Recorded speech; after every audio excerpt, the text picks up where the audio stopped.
ನೋಡಿ, ನಾವು ಪೈ ಅವ್ರು ಇರ್ಬೋದು, ಯಾರೇ ಇರ್ಬೋದು, ಸಕಾರಾತ್ಮಕ ಟೀಕೆ ನಾವು ಸ್ವಾಗತ ಮಾಡ್ತೀವಿ. ಅಂದ್ರೆ constructive criticism V welcome, suggestions ಅನ್ನ ಕೂಡ ನಾವು ವೆಲ್ಕಮ್ ಮಾಡ್ತೀವಿ. ಆದ್ರೆ ಯಾವುದೇ ಒಳ್ಳೆ ಸುದ್ದಿ ಕೂಡ ಹಾಕಿದ್ರು ಅದು ತಿರುಚಿ ಬೇರೆ ರೀತಿಯಾಗಿ ನೆಗೆಟಿವ್ ಆಗಿ ತಗೊಂಡ್ರೆ ಎಲ್ಲದಕ್ಕೂ ಒಂದು ತಾಳ್ಮೆಗೆ ಒಂದು ಲಿಮಿಟ್ ಇರುತ್ತಲ್ವಾ. ನಾವು ಯಾವತ್ತೂ ಕೂಡ ಯಾರ ಸಲಹೆನೂ ತಳ್ಳಾಕಿಲ್ಲ. ನಿಮ್ ಬ್ಯಾಂಗ್ಳೂರ್ BATF ಅಂತ ಅವಾಗ ಬೆಂಗಳೂರಿನಲ್ಲಿ ಮಾಡಿದ್ರು, ಎಲ್ಲರೂ ಇದ್ರಲ್ಲ. ಈಗ ನಾವು ಎಷ್ಟೊಂದ್ ಸರಿ, ಈಗ ನಮ್ದು ವಿಷನ್ ಗ್ರೂಪ್ ಇದೆ, IT ವಿಷನ್ ಗ್ರೂಪ್ ಇದೆ, BT ವಿಷನ್ ಗ್ರೂಪ್ ಇದೆ, ನವೋದ್ಯಮಗಳಿಗೆ ವಿಷನ್ ಗ್ರೂಪ್ ಇದೆ, ಇಂಡಸ್ಟ್ರಿಯಲ್ ವಿಷನ್ ಗ್ರೂಪ್ ಇದೆ. ಯಾರಿರೋದು ಇದರಲ್ಲಿ? ಎಲ್ಲ ಬೆಂಗಳೂರಿನ ಪ್ರತಿಷ್ಠಿತ ವ್ಯಕ್ತಿಗಳು, ಯಾರು ಅವರವ್ರ ವಲಯದಲ್ಲಿ ಸಾಧನೆ ಮಾಡಿದವರು. ಅಲ್ಲಿ ಸಕಾರಾತ್ಮಕವಾಗಿ ಟೀಕೆನೂ ಮಾಡ್ತಾರೆ, ಸಲಹೆನೂ ಕೊಡ್ತಾರೆ, ಸಮಸ್ಯೆಗಳು ಹೇಳ್ತಾರೆ. ಆ ಸಮಸ್ಯೆಗಳಿಗೆ ತಕ್ಕ ಪರಿಹಾರಗಳು ಆಗ್ತದೆ, ನೀತಿಗಳಾಗ್ತದೆ, ಯೋಜನೆಗಳು ರೂಪಿಸ್ತೀವಿ, ಎಲ್ಲಾನು ಆಗುತ್ತೆ ಅಂತಿಲ್ಲ. ಆದ್ರೆ ಯಾವಾಗ ಬಂಡವಾಳ ಬರೋ ಸಂದರ್ಭದಲ್ಲಿ, ಯಾವಾಗ ಒಳ್ಳೆ ಸುದ್ದಿ ಏನಾದರೂ ಹಂಚ್ಕೊಳ್ಳೋ ಸಂದರ್ಭದಲ್ಲಿ ನೀವು ಪ್ರತಿ ಸಲ ನೆಗೆಟಿವ್ ಮಾತಾಡಿದ್ರೆ ಅದಕ್ಕೆ ಏನು ಇನ್ವೆಸ್ಟರ್ ಸೆಂಟಿಮೆಂಟ್ ಅಂತ ಏನು ಹೇಳ್ತೀವಿ, ಅದು ಇಟ್ ಹರ್ಟ್ಸ್ ಅಲ್ವಾ. ಯಾಕಂದ್ರೆ ಯಾರೋ ಒಬ್ಬ ವ್ಯಕ್ತಿ ಸಾಧನೆ ಮಾಡಿರೋರು ಅವ್ರ ಮಾತು 4 ಜನ ಕೇಳ್ತಾರೆ, ಅವ್ರಿಗೆ ಮಾತಿಗೆ ಬೆಲೆ ಇದೆ. ಆದ್ರೆ ನೀವು ಸಲಹೆ ಕೊಡೋದು ಬಿಟ್ಟು ಬರೇ ಟೀಕೆಗಳು ಮಾಡ್ಕೊಂಡಿದ್ರೆ ಮತ್ತೆ ನಾವೇನ್ ಮಾಡೋಕ್ಕಾಗ್ತದೆ ಇಲ್ಲಿ? ಸರ್ಕಾರಗಳು ನಾವು ಹೌದಪ್ಪ ಸರ್ಕಾರ ಏನೂ ಮಾಡ್ತಾನೆ ಇಲ್ಲ ಅಂದ್ರೆ ಮಾಡಿ. ಈಗ ಆ ಪರ್ಟಿಕ್ಯುಲರ್ ಉದಾಹರಣೆ ಕೊಡ್ಬೇಕಂದ್ರೆ ನಮ್ಮ ರಾಜ್ಯ ಎಲ್ಲದರಲ್ಲೂ ನಂಬರ್ 1 ಇದೆ ಅಂತ ಅಷ್ಟೇ ಹಾಕಿರೋದು ನಾವು. ಅದಕ್ಕೆ ಶ್ಲಾಘನೆ ಕೊಡೋದು ಬಿಟ್ಟು ನೀವು ಬರೀ ಅದು ಆಗಿಲ್ಲ ಇದು ಆಗಿಲ್ಲ ಅಂದ್ರೆ ಆಗಿರೋದಕ್ಕನ ಆಗಿದೆ ಚೆನ್ನಾಗಿದೆ ಅಂತ ಹೇಳ್ಬೇಕಲ್ವಾ. ಆಮೇಲೆ ನಾವು ಎಲ್ಲರ ಸಲಹೆನೂ ಸ್ವೀಕಾರ ಮಾಡ್ತೀವಿ, ಖಾಸಗಿ ವಲಯದಲ್ಲಿ ಸ್ವೀಕಾರ ಮಾಡ್ತೀವಿ, ಕಾರ್ಮಿಕರ ವಲಯದ ಸ್ವೀಕಾರ ಮಾಡ್ತೀವಿ, ಶ್ರೀಸಾಮಾನ್ಯರ ಸಲಹೆ ಸ್ವೀಕಾರ ಮಾಡ್ತೀವಿ, ವಿರೋಧ ಪಕ್ಷದಲ್ಲಿರೋರ್ದು ಸ್ವೀಕಾರ ಮಾಡ್ತೀವಿ. ಒಂದು ರಾಜ್ಯ ಕಟ್ಟಬೇಕಾದ್ರೆ ಎಲ್ಲರ ಸಲಹೆ ಮೇರೆಗೆ ಕಟ್ಟಬೇಕಲ್ಲ. ನನ್ನ ಅನುಕೂಲದ ತಕ್ಕಂಗೆ ನಾನು ನಡ್ಸಕ್ಕಾಗಲ್ಲ ಸರ್ಕಾರ. ನಾನು ಟೀಕೆ ಈಗಷ್ಟೇ ಮಾಡಿಲ್ಲ, ಹಿಂದಿನ ಸರ್ಕಾರಗಳಿಗೂ ಮಾಡಿದ್ದೇನೆ. ಬಹಳ ಸಂತೋಷ.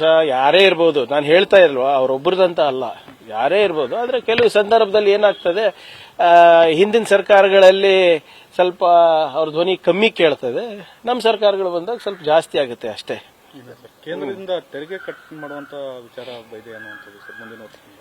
ನೋಡಿ, BJP ಅವರಿಗೆ ನನ್ನ ನೇರವಾದಂತ ಪ್ರಶ್ನೆ ಇದೆ.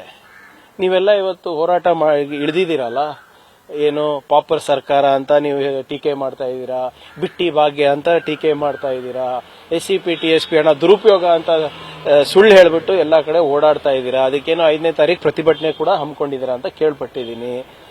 ದಯವಿಟ್ಟು ಒಂದು ಸರಿಯಾನ, ನಿಮ್ಗಂತೂ ಡೆಲ್ಲಿ ತನಕ ಬಂದು ಕರ್ನಾಟಕದ ಪರವಾಗಿ ಕನ್ನಡಿಗರ ಪರವಾಗಿ ಹೋರಾಟ ಮಾಡೋ ತಾಕತ್ತು ದಮ್ಮಂತೂ ಇಲ್ಲ. ಅಟ್ಲೀಸ್ಟ್ ಇಲ್ಲಿ ಜನರಿಗೆ ಒಂದು ಸಂದೇಶ ಕಳಿಸಿ, ಹೌದಪ್ಪ ಕೇಂದ್ರ ಸರ್ಕಾರದಿಂದ ಅನ್ಯಾಯ ಆಗ್ತಾ ಇದೆ, ನಾವು ಸರ್ಕಾರದ ಜೊತೆ ಇದೀವಿ ಈ ಒಂದು ವಿಷಯಕ್ಕೆ ಅಂತ ಹೇಳಿ. ನೋಡಿ, ಮೊನ್ನೆ ಮತ್ತೆ ಒಂದು ಪ್ರಸ್ತಾವನೆ ಹೋಗಿದೆ, 41% ಏನು ನಮಗೆ ಪಾಲ್ ಬರಬೇಕಾಗಿತ್ತು, 40% ಕಡಿತ ಮಾಡ್ತಾರೆ ಅಂತ. 1% ಅಂದ್ರೆ ಎಷ್ಟು? ಸಾವಿರಾರು ಕೋಟಿ ರೂಪಾಯಿ.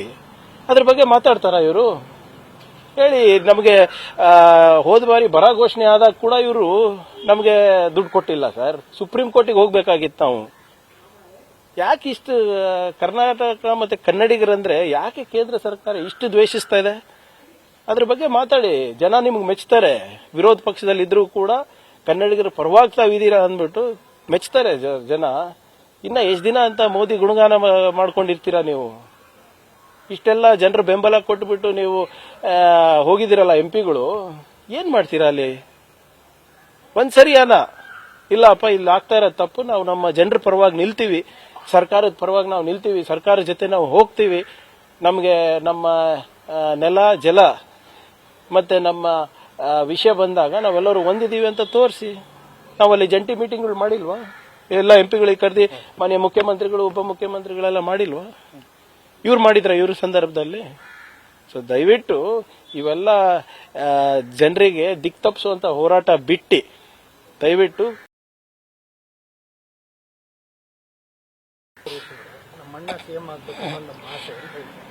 ನೋಡಿ, ಎಲ್ಲರಿಗೂ ಅವ್ರವ್ರ ಕುಟುಂಬದವರು ಆಗ್ಬೇಕಂತ ಇರ್ತದಲ್ಲ, ಹೌದಾ ಇಲ್ಲ ಹೇಳಿ?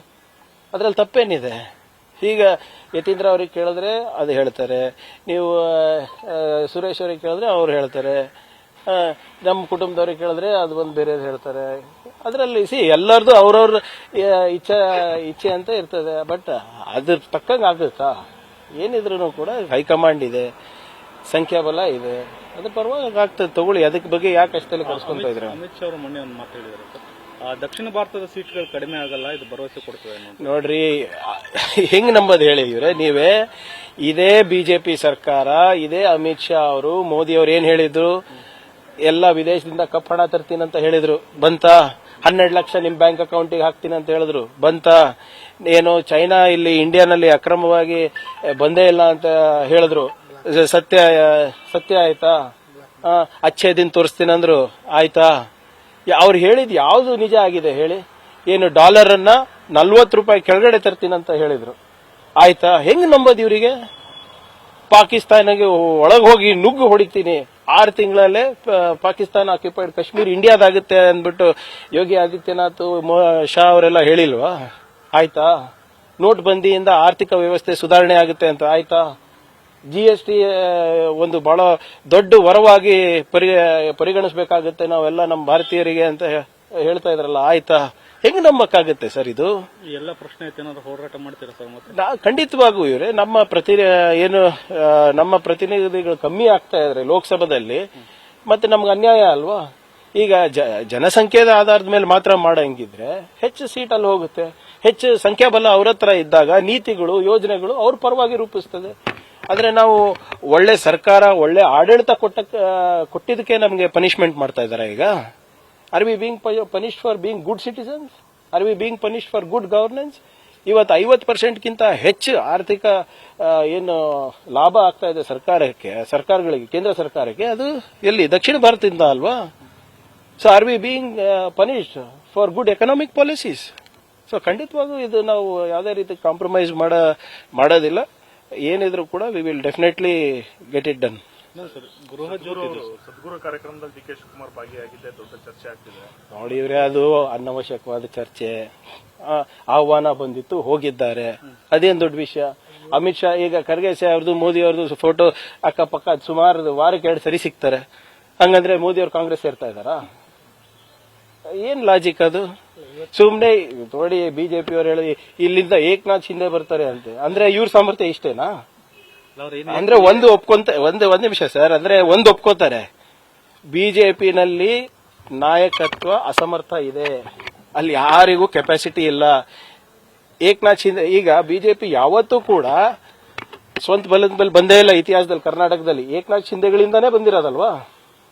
ಹೋದ ಬಾರಿ 16-18 ಏಕನಾಥ್ ಶಿಂದೆಗಳು ತಗೊಂಡೋದ್ರಲ್ಲ, ಏನಾಯ್ತು? ಅದಕ್ಕಿಂತ ಮುಂಚೆ ಏನ್ ಮಾಡಿದ್ರು? ಎವ್ರಿ ಟೈಮ್ ಯಡಿಯೂರಪ್ಪ ಅವರಾಗಿರ್ಬೋದು, ಬೊಮ್ಮಾಯಿ ಅವರಾಗಿರ್ಬೋದು, ಸದಾನಂದ ಗೌಡರಾಗಿರ್ಬೋದು, ಶೆಟ್ಟರ್ ಆಗಿರ್ಬೋದು, ಎಲ್ಲರೂ ಮುಖ್ಯಮಂತ್ರಿ ಆಗಿರೋದು ಏಕನಾಥ್ ಶಿಂದೆಗಳಿಂದಾನೆ, ಇವ್ರ ಸ್ವಂತ ಬಲದಲ್ಲಿಲ್ಲ.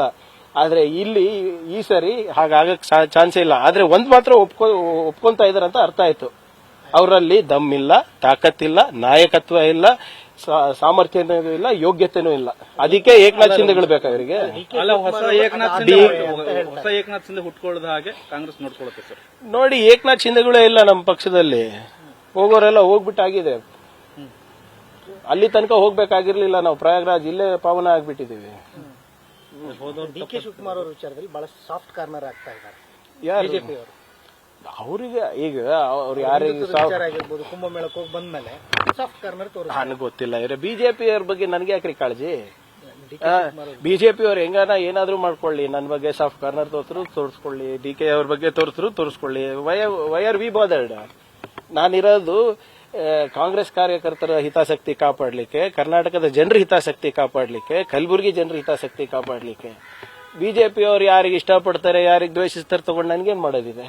ಸರ್, ಈಗ ಗೃಹ ಜ್ಯೋತಿ ಸರ್, ಬಾಡಿಗೆ ಮನೆ ಚೇಂಜ್ ಮಾಡಿದ್ರೆ ಅದು ಅಪ್ಲೈ ಆಗ್ತಾ ಇಲ್ಲ ಅನ್ನೋಂಥದ್ದು, ಹೊಸ ಮನೆ ಕಟ್ಟಿದವರು ಕೂಡ ಅದು ಅದ್ರದ್ದು ರೂಲ್ಸ್ ನಾನು ನೋಡಿಲ್ಲ. ಸಾರಿ, ನಾನು ನೋಡ್ಕೊಂಡು ಇದು ಮಾಡ್ತೀನಿ. ಕೋಟೆಯಲ್ಲಿ ಒಂದು ಘಟನೆ ಆಗಿದೆ ಸರ್. ಸರ್ಕಾರಿ ಪ್ರಾಥಮಿಕ ಶಾಲೆಯಲ್ಲಿ ಒಬ್ಬ ಶಿಕ್ಷಕ ಸುಮಾರು ಸರಣಿ ಅತ್ಯಾಚಾರ ಮಾಡಿದ್ದಾನೆ. ನೋಡಿ, ಅತ್ಯಾಚಾರ ಯಾರು ಮಾಡಿದ್ರು ಕೂಡ ಕಾನೂನು ಮೀರ್ ಯಾರೂ ಇಲ್ಲ, ಸಂವಿಧಾನಕ್ಕೆ ಮೀರ್ ಯಾರು ಇರಲಿಲ್ಲ. ಅತ್ಯಾಚಾರ ಮಾಡಿದ್ರೆ 100% ಅವರಿಗೆ ಕಾನೂನಿಗೆ ತಕ್ಕಾಗೆ ಶಿಕ್ಷೆ ಆಗುತ್ತೆ. ಅದಕ್ಕೆ ಯಾವುದೇ ಈ ವಿಚಾರದಲ್ಲಿ ಯಾವುದೇ ರೀತಿಯಾದಂತಹ ಕಾಂಪ್ರಮೈಸ್ ಸರ್ಕಾರದ್ದಿಲ್ಲ ಇಂಥ ವಿಚಾರಗಳಲ್ಲಿ. ನ್ಯೂಸ್ ಫಸ್ಟ್ ನಿರ್ಭೀತಿಯ ನಿಷ್ಠೆಯಿಂದ ನಿಮ್ಮ ಪರವಾಗಿ